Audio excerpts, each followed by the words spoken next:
السلام علیکم ورحمۃ اللہ وبرکاتہ۔ کیا عورت اکیلے حج کر سکتی ہے؟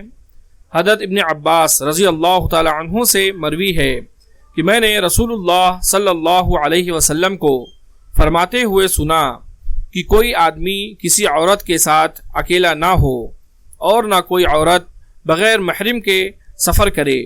سو ایک شخص کھڑا ہوا اور اس نے عرض کیا، یا رسول اللہ صلی اللہ علیہ وسلم، میری عورت تو حج کے لیے نکل چکی ہے اور میرا نام فلاں غزوہ میں لکھا گیا ہے۔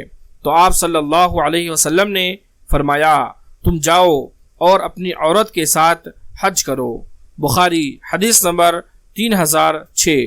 اللہ تبارک و تعالی سے دعا ہے کہ اللہ رب العالمین ہم تمام لوگوں کو اس حدیث کو سمجھنے اور اس پر عمل کرنے کی توفیق عطا فرمائے، آمین۔